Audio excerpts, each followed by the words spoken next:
जी, hello, good evening guys, कैसे हैं आप लोग? उम्मीद करते हैं सब अच्छे होंगे। तो आज हम आगे हैं थर्मोडायनामिक्स के लेक्चर नंबर 5 में, right?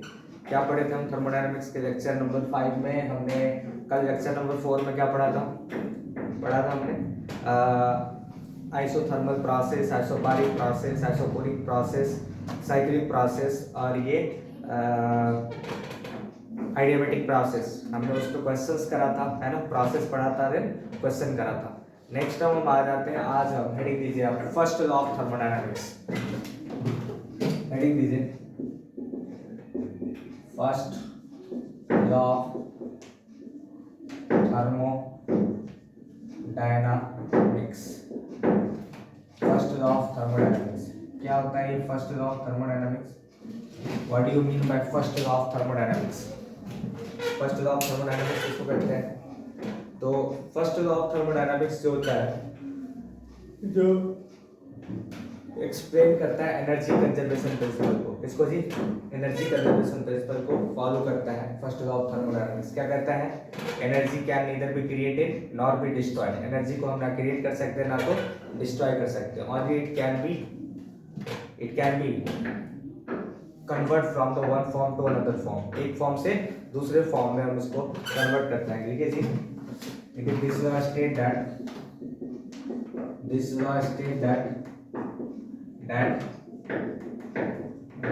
energy can neither be created nor be destroyed.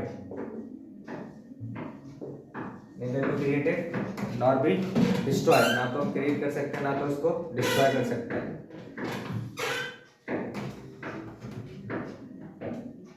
Destroyed है ना?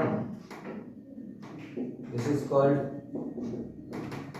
called conservation of energy. क्या कहते हैं उसको?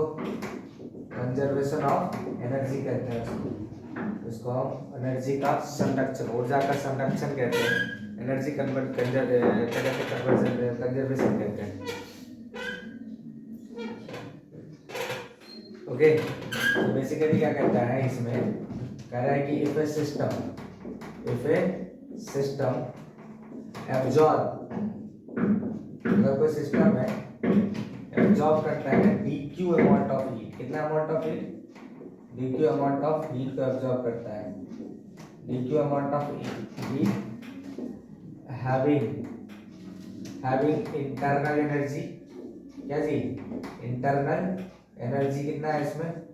du है। And work done on system system पे कितना वर्क किया गया? dw। कितना गया? dw। And then first law of thermodynamics, thermodynamics जो है तो क्या बताता है? First law of thermodynamics explain, क्या एक्सप्लेन करता है? एक्सप्लेन करता है dq इक्वल टू क्या होता है? du प्लस dw के बराबर होता है। ठीक है? अमाउंट ऑफ हीट जो होता है sum of internal energy and work done के बराबर होता है। आई बात समझ में? तो क्या कहता है? This law state that energy can neither be created nor be destroyed. Energy को ना तो क्रिएट कर सकते हैं ना तो डिस्ट्रॉय कर सकते हैं। एनर्जी जो होता है हमेशा वो कंजर्वेशन ऑफ एनर्जी, इसको क्या कहते हैं? एनर्जी कंजर्वेशन कहते हैं। एनर्जी को सिर्फ और सिर्फ हम वन फॉर्म से दूसरे फॉर्म में कन्वर्ट कर सकते हैं, एक फॉर्म से दूसरे फॉर्म में कन्वर्ट कर सकते हैं। आई बात समझ में? It means energy can converted into work. Energy किसमें कन्वर्ट होता है जी? वर्क में। इंटरनल एनर्जी क्या होता है? Sum of kinetic energy plus potential energy. ये भी क्या है? एनर्जी है, work equals to energy. Heat क्या है? It is the form of energy. तो एक फॉर्म ऑफ एनर्जी दूसरे फॉर्म ऑफ एनर्जी में कन्वर्ट हुआ कि नहीं हुआ? अरे heat is the form of energy. Internal energy sum of kinetic energy plus potential energy, और work is also potential energy. Work is also क्या जी? Potential energy. तो basically work is also the kinetic energy कह सकते हैं total work done kinetic energy and work is of potential energy, change in potential energy. तो kinetic plus potential का sum है basically ये, और ये हीट भी एक फॉर्म ऑफ एनर्जी है, नहीं है क्या? तो energy equals to energy, energy conserve है कि नहीं है? कंजर्व हो गया। तो ये कहता है कि फर्स्ट लॉ ऑफ थर्मोडायनामिक्स ये कहता है कि एनर्जी को ना तो हम क्रिएट कर सकते हैं ना तो डिस्ट्रॉय कर सकते हैं, और ये इसको इस प्रकार इस चीजों को हम लोग क्या कहते हैं? कंजर्वेशन ऑफ एनर्जी कहते हैं। मान लो कोई सिस्टम है जो dq अमाउंट ऑफ हीट को, कितना जी? dq अमाउंट ऑफ हीट को एब्जॉर्ब करता है। एब्जॉर्ब मतलब सोखता है कोई सिस्टम, सोखना समझ रहे हो ना, एब्जॉर्ब करना। हैविंग इंटरनल एनर्जी कितना है? du amount of internal energy है। अब work done on the system कितना है जी? dw कितना है? dw है। तो कह रहा है कि फर्स्ट लॉ ऑफ थर्मोडायनामिक्स क्या एक्सप्लेन करता है? dq इक्वल्स टू क्या जी? dq equals to du plus dw। dq equals to क्या होता है? du प्लस dw के बराबर होता है। कोई डाउट वाली बात नहीं होना चाहिए। तो ये स्टेटमेंट किसको रिप्रेजेंट करता है जी? ये रिप्रेजेंट करता है फर्स्ट लॉ ऑफ थर्मोडायनामिक्स को। किसको जी? First law of, what is this?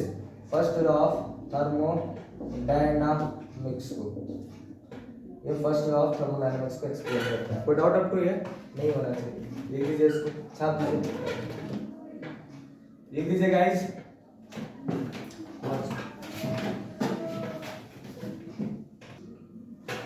ठीक है जी। नेक्स्ट टर्म है इसमें साइन कन्वेंशन। ये साइन कन्वेंशन क्या चीज है? What do you mean by sine convention? ध्यान से सुनिएगा। देखिए इसमें तीन चीज है। पहला heat gain by the system, heat gain by the system, comma work done, पहला दिया हो गया। दूसरा work done by the system, किसी सिस्टम पर, किसी सिस्टम के द्वारा, तो किसी सिस्टम के द्वारा, तो heat gain by the system, work done by the system and increase in internal energy,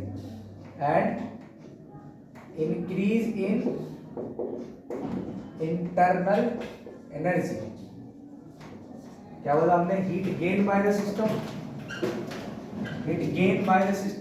work done by the system and increase in internal energy are taken as positive. क्या कहते हैं इसको? पॉजिटिव कहते हैं। Positive लेना आपको।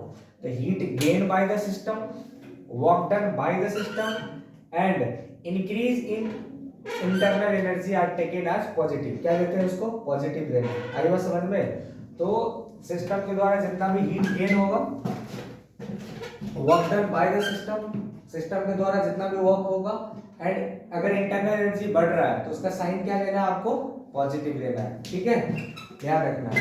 पहला हो गया। दूसरा बात में ध्यान रखना है इसमें क्या कि heat loss by the system, okay, comma work done on the system, heat loss by the system, work done on the system and क्या जी? decrease in internal energy,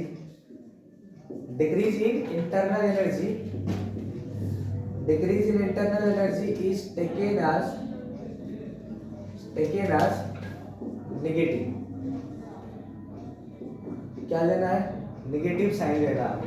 दो बात बोला हमने, अगर सिस्टम में हीट गेन हो रहा है, बढ़ रहा है, work done by the system हो रहा है, और क्या इंटरनल एनर्जी अगर बढ़ रहा है, तो साइन क्या लेना है आपको? पॉजिटिव साइन लेना है उसका। अगर हीट लॉस हो रहा है, सिस्टम पर अगर वर्क हो रहा है, तो डिक्रीज इन इंटरनल एनर्जी क्या हो जाएगा? डिक्रीज हो जाएगा, और उसको क्या लेना है? साइन उसका नेगेटिव साइन लेना है। कोई डाउट वाली बात नहीं होनी चाहिए। ठीक है, अभी हम आएंगे यहाँ पे। एक और नोट करके फॉर्मूला लिख दीजिएगा इसको। नोट करके अभी हम क्या जानते हैं? अभी हमने पढ़ा था dq इक्वल्स टू क्या पढ़ा था हमने? du plus dw। ये पढ़े थे ना? क्योंकि हम जानते हैं कि dw बराबर क्या होता है? p delta v, e dv होता है ना? What is this? पीडीवी होता है। ये हम इसको रिप्लेस कर सकते हैं यहाँ से, तो D Q is equal to क्या हो गया, डी यू प्लस ये हो गया P D V. D Q equal to क्या हो गया, D U plus P D V. कोई डाउट अप टू है नहीं होनी चाहिए, this is the concept of it. D Q equal to D U plus D W, D W equal to क्या हो गया, P D V, D Q equal to D U plus P delta V. Okay clear है, ये concept है आपका, छाप दीजिए। चलिए हम क्वेश्चन करते हैं इस पे, पहले इसको छाप दीजिए।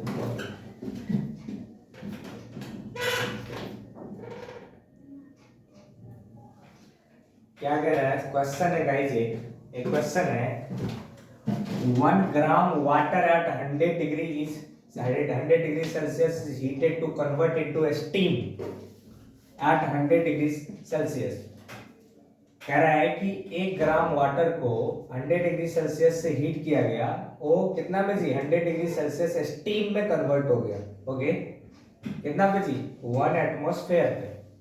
कह रहा है कि find out change in internal energy. क्या कहता है, find out change in internal energy. Internal energy का वैल्यू क्या होगा of water. It is given that the volume of 1 gram water at 100 degree Celsius कितना है जी 1 सीसी दिया हुआ है, सेंटीमीटर क्यूब। कह रहा है volume of 1 gram steam at 100 degree Celsius कितना दिया हुआ है 1671 सीसी, सेंटीमीटर क्यूब। कह रहा है लेटेंट हीट ऑफ वेपोराइजेशन दिया हुआ है 540 कैलोरी पर ग्राम। यहाँ पे मैकेनिकल इक्विवेलेंट ऑफ हीट दे रखा है J equals to 4.2 joule per calorie. Okay ये डेटा दिया हुआ अपने पास में। कह रहा है कि 1 ग्राम वाटर है जिसको 100 डिग्री सेल्सियस पे हीट करके किसमें जी स्टीम में कन्वर्ट कर दिया गया 100 डिग्री सेल्सियस पे। प्रेशर दे रखा है 1 एटमॉस्फेयर। तो कह रहा है कि इंटरनल एनर्जी वाटर का इंटरनल एनर्जी का वैल्यू बताओ, उसका चेंज कितना होगा, यानी कि डी का मान पूछा है। अब कह रहा है उसका वॉल्यूम दे रखा है इतना पे, अब इतना दे रखा है, तो बताओ इसमें जो है सारा डेटा दिया हुआ है, तो इंटरनल एनर्जी का मान क्या होगा। ठीक है दिमाग लगाइए कैसे बनेगा, सोचिए, 2 मिनट का टाइम है आपके पास में। ओके स्क्रीनशॉट लीजिए गाइस और सॉल्व कीजिए इसको जल्दी से।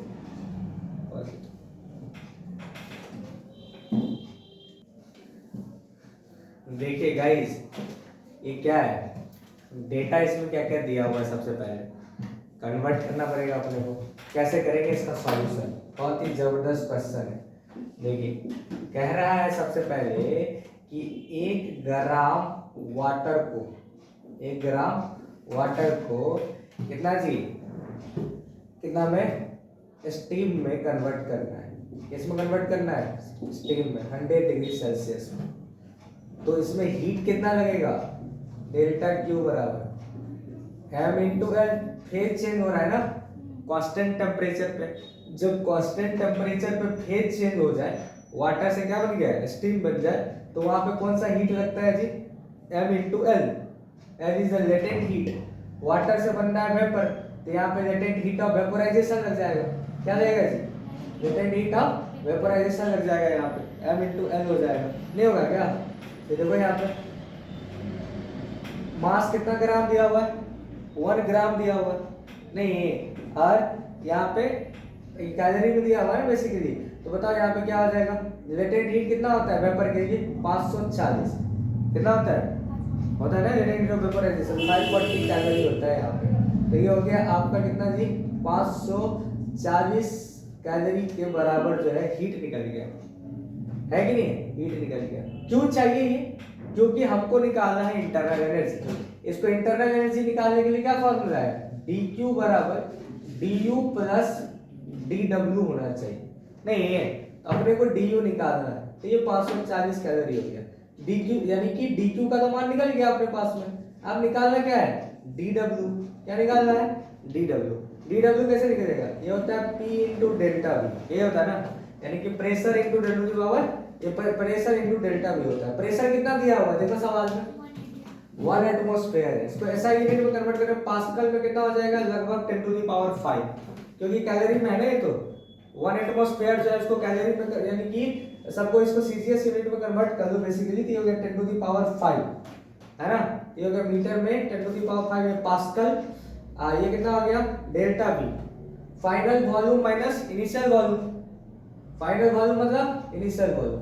ये कितना फाइनल वॉल्यूम दिया हुआ है 1 ग्राम वाटर था कितना पे 100 डिग्री सेल्सियस पे 1 सीसी, और ये क्या है जी 1671 सीसी। तो फाइनल वॉल्यूम कितना हो गया 1671 सीसी होगा ना, अब माइनस 1 सीसी हो जाएगा, ये हो गया, यहाँ पे हो गया पी डेल्टा वी। कोई दिक्कत वाली बात नहीं होनी चाहिए। और इसको अगर ये आ गया किसमें थी, ये तो जूल में है, इसको कैलोरी में कन्वर्ट करने के लिए 1 जूल बराबर कितना होता है 4.2 कैलोरी। तो 1 कैलोरी कितना आ जाएगा 1/4.2, तो इसको 4.2 से भाग दे देंगे तो ये भी कैलोरी में निकल जाएगा, नहीं निकलेगा क्या? अरे बोलो, ये तो था हमारा जूल में ना, अब इसको हम कैलोरी में कन्वर्ट कैसे करेंगे 4.2 से भाग दे दो, तो क्या 10 टू द पावर 5 दिख रहा है क्या ऊपर 10 टू द पावर 5, ये हो गया 1671 माइनस 1 इनटू सीसी है यहाँ पे, तो सी का मतलब क्या होता है 1 सेंटीमीटर को अगर मीटर में कन्वर्ट करेंगे, अरे बोलो मीटर ये वॉल्यूम है ना, तो सेंटीमीटर को मीटर में कन्वर्ट करेंगे क्या आ जाएगा 10 टू द पावर -2, ये 10 टू द पावर -2 का होल क्यूब, मीटर क्यूब होता है ना जी वॉल्यूम, वॉल्यूम क्या होता है मीटर क्यूब, ये हो जाएगा 10 टू द पावर -6, वरना 10 टू द पावर -2 के होल पावर 3, ये हो जाएगा 10 टू द पावर -6, और डिवाइडेड बाय कितना हो गया 4.2 आ गया। आई बात समझ में, ये हो गया आपका आंसर। यानी कि यहां से निकल गया कितना आ गया 1671 में से 1670 डिवाइडेड बाय 4.2, और ये कितना हो गया 10 में 6 में से 5 गया तो 1 नहीं हुआ क्या, 6 में से 5 गया 1, यानी कि हो गया 10 टू द पावर -1, भाग दे देंगे यहाँ पे, तो ये जो आ जाएगा वैल्यू ये आ जाएगा 1670 बट्टा 42, कितना हो गया 1670 बट्टा 42। अगर इसको काटोगे ना तो ये तकरीबन 40 से कट जाएगा, कितना से 40 कैलोरी से कट जाएगा, कितना से जी 40 कैलोरी से कट जाएगा। देखो उसमें आ रहा है क्या पूरा का पूरा, कहाँ तक आया था 40, यहाँ तक आया है, ये 40 कैलोरी आया है, दिख रहा है उसमें 40 कैलोरी दिख रहा है। ओके अभी देखो यहाँ से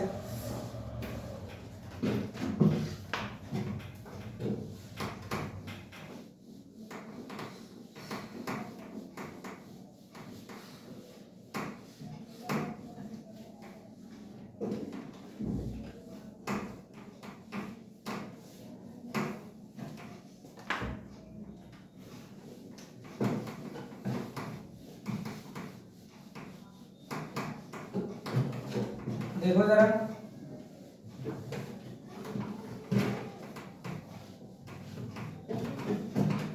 यानी कि अपने पास में जो है dq कितना आया था, dq बराबर होता है du प्लस dw में, dq अपने को कितना आ गया जी, ये dq कितना आया था हमारा 540 कैलोरी आया था ना, du निकालना है और dw कितना आ गया हमारा 40 कैलोरी आ गया, यानी कि du इक्वल टू कितना आ जाएगा 540 माइनस 40, यानी कि हो गया 500 कैलोरी, ये du इक्वल टू जो है हमारा 500 कैलोरी, ये हमारा आ गया, इतना हमारा इंटरनल एनर्जी आ गया, नहीं आया क्या?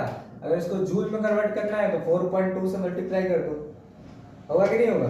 तो ये हमारा आंसर आ गया। बहुत टफ था क्या?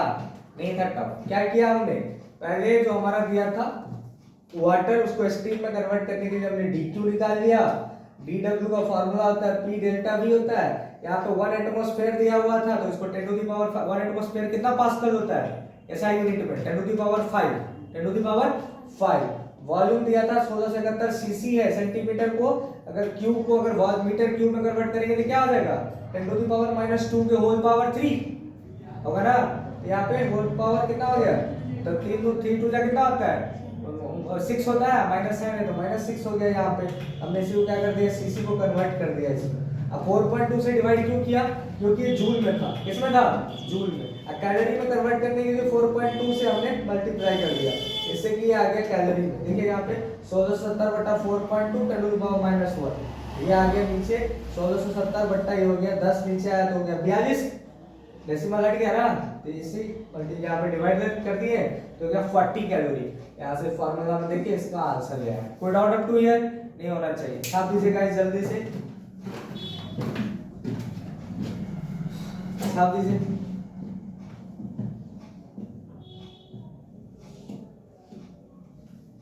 ये था हमारा फर्स्ट लॉ ऑफ थर्मोडायनामिक्स पे एक पहला क्वेश्चन।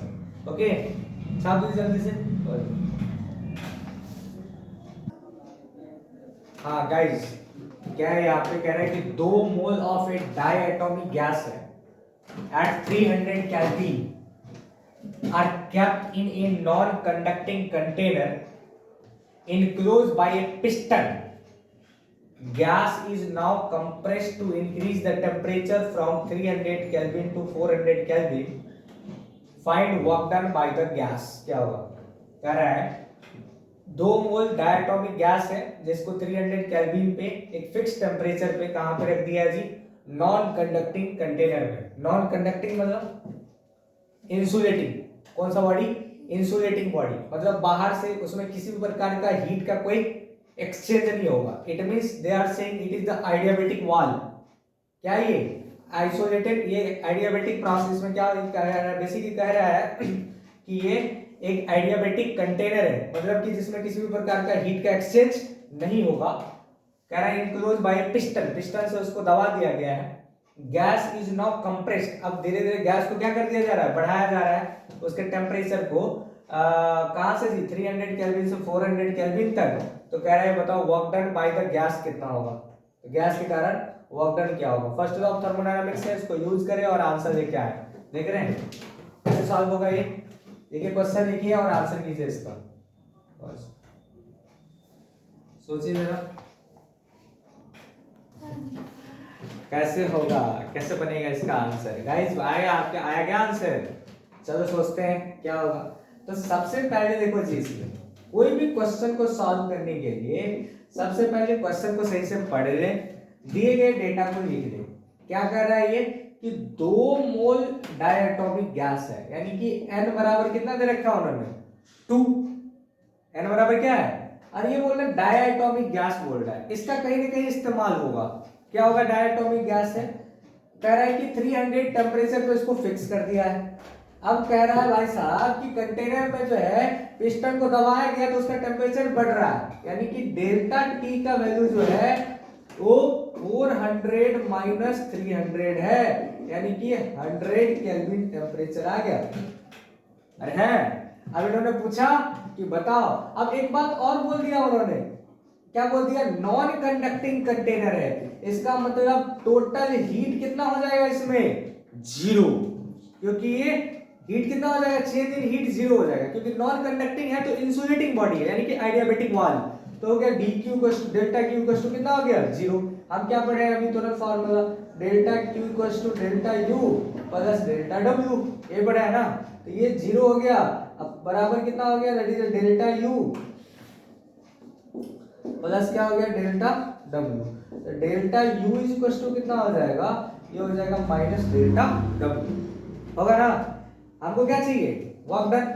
वर्क डन पूछा है ना, यानी कि डेल्टा w बराबर जो हो जाएगा minus change in internal energy के बराबर हो जाएगा। अब इंटरनल एनर्जी क्या होता है? इंटरनल एनर्जी कैसे निकलेगा? क्या फॉर्मूला उसके लिए? इंटरनल एनर्जी डायटोमिक के लिए बोल रहा है, तो क्या फॉर्मूला होता है? ये हो गया माइनस n, अरे बोलो, ये फॉर्मूला होता है F/2, ये होता है R इंटू डेल्टा टी, ये फॉर्मूला होता है इंटरनल एनर्जी का। भूल गए आप? तो n का वैल्यू कितना है? 2 बोल रहा है, -2। Degree of freedom for diatomic gas कितना होता है? 5 होता है। तो ये हो गया डायटोमिक गैस के लिए डिग्री ऑफ फ्रीडम कितना होता है? 5 के बराबर हो गया। तो हो गया 5/2। R का वैल्यू कितना हो गया? 8.314 into change in temperature delta T कितना आ गया? 100 नहीं आ गया क्या? तो ये हो गया 50 250 दूना 500 गुने 8.314 जूल आ गया एनर्जी। देखो यहाँ पर सॉल्व कर लो। तो आसपास में अगर मैं बात करूंगी आप तो कितना आ गया?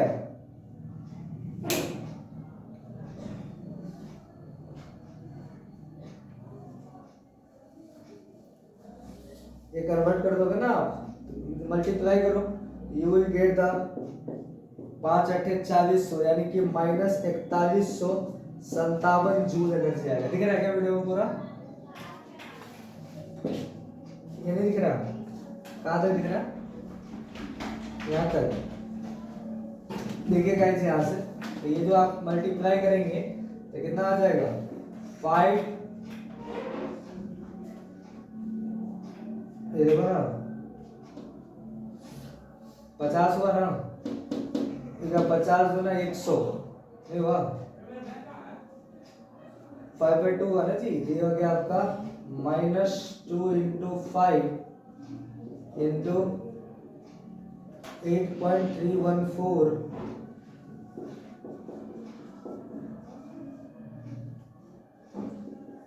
ठीक है। 5 गुना 10, 50 ढंग के 500 उन्हें 8.314, यानी कि आ गया 5 गुने 831.4, आ गया -4157 joule answer.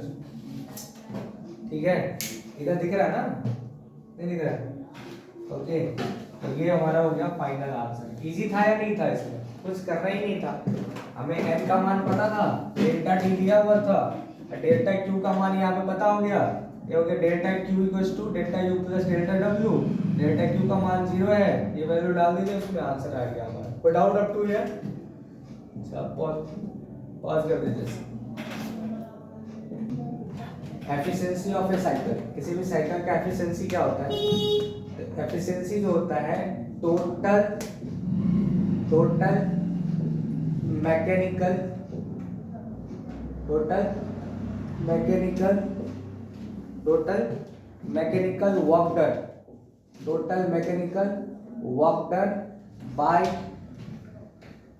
Done by the gas के द्वारा टोटल मैकेनिकल वर्क कितना किया गया in whole process,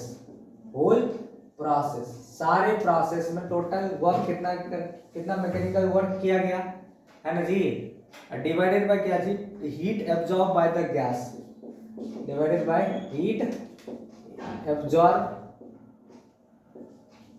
bye the gas. Positive वाली सिर्फ पॉजिटिव वैल्यू लेना है, ठीक है।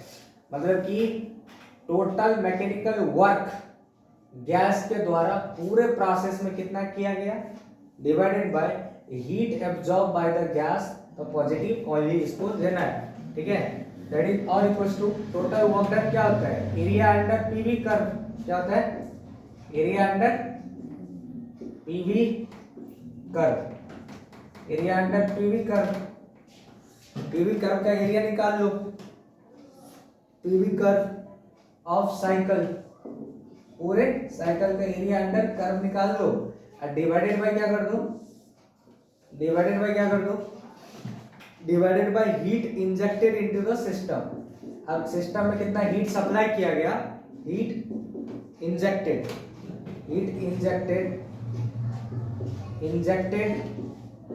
टू द सिस्टम में टोटल हीट कितना इंजेक्ट कर दिया गया वो देख लो, ओके। ये फार्मूला हो गया पहला फार्मूला, ईटा बराबर दूसरा फार्मूला। ध्यान रखिए परसेंटेज में निकालना है तो 100 कर दो, आई बात समझ में, परसेंटेज में 100 कर दो। और भी एफिशिएंसी होता है ईटा इज इक्वल टू, जैसे कि 1 माइनस क्या हो गया, Q2 final heat by initial heat कर दो, ठीक है। इसको कहते हैं फॉर हीट इंजन, किसके लिए जी, हीट इंजन क्या है, हीट है, हीट इंजन आयन है ना, इंजन ना, ENGIN इंजन, हीट इंजन के लिए, ओके। और ईटा बराबर क्या हो जाएगा, 1 minus T2 by T1, 1 minus T2 by Tn for Carnot engine, किसके लिए जी, कार्नोट इंजन के लिए। ये 4 प्रोसेस है जो आपको याद रखना है, 4 फार्मूला, ठीक है। इसको हम दोनों को बाद में पढ़ेंगे कि कार्नोट इंजन की एफिशिएंसी कैसे निकालते हैं, कार्नोट इंजन होता क्या है, इसके लिए हम लोग निकालेंगे। 4 एफिशिएंसी का फार्मूला, कोई भी साइक्लिक प्रोसेस में ध्यान रखिएगा 4 एफिशिएंसी कि टोटल मैकेनिकल वर्क गैस कितना किया था, डिवाइडेड बाय कितना हीट एब्जॉर्ब किया सिस्टम के द्वारा, गैस के द्वारा, उसको दोनों में डिवाइड कर देंगे, 100 से मल्टीप्लाई करेंगे तो एफिशिएंसी निकल जाएगा। उससे भी निकलता है एरिया अंडर पीवी कर्व हो गया। प्रेशर और वॉल्यूम के ग्राफ का एरिया निकाल लो और टोटल हीट कितना इंजन में दिया गया था उसको डिवाइड कर दो, इनटू 100 कर देंगे, एफिशिएंसी निकल जाएगा। अगर हीट इंजन की बात किया जा रहा है तो हीट इंजन के लिए क्या होता है, efficiency 1 - Q2/Q1 final heat by initial heat, वही हो गया। ईटा बराबर क्या हो गया, 1 - T2/T1, 1 - T2/T1 डाल दो इसको, तो 4 हीट इंजन 4 कार्नोट इंजन, ये कॉन्सेप्ट हो जाएगा। कोई डाउट अप टू हियर नहीं होनी चाहिए। तो इस प्रोसेस से आपको क्या करना है, एफिशिएंसी निकालना, ठीक है। अब अलग अलग प्रोसेस में हम लोग अलग अलग तरीके से हम लोग निकालेंगे, ठीक है। ये हो गया। नेक्स्ट क्लास में हम लोग पढ़ेंगे स्पेसिफिक हीट क्या होता है, समझे बात को। स्पेसिफिक हीट पढ़ेंगे, स्पेसिफिक हीट पढ़ने के बाद हमने उसमें पढ़ेंगे हीट कैपेसिटी क्या होता है, और उसके बेसिस पे फिर हम लोग इंटरनल एनर्जी निकालेंगे, समझे बात को। हीट कितना होता है इसको पूरा पढ़ के आएंगे, टेस्ट होगा आपका। ओके, ध्यान रखें आप। बाकी जो क्वेश्चंस दिए हुए हैं उसको बना करके लेके आना है, ऐसे नहीं चलेगा। ओके फाइन, चलिए ओके ठीक है गाइस, ले लीजिए स्क्रीनशॉट, ले लीजिएगा। शेयर सब्सक्राइब जरूर कीजिए आप लोग, ठीक है। ऐसे देखने से नहीं होगा, ठीक है। पूरा वीडियो देखिए, कंप्लीट वीडियो, ठीक है। चलिए ठीक है।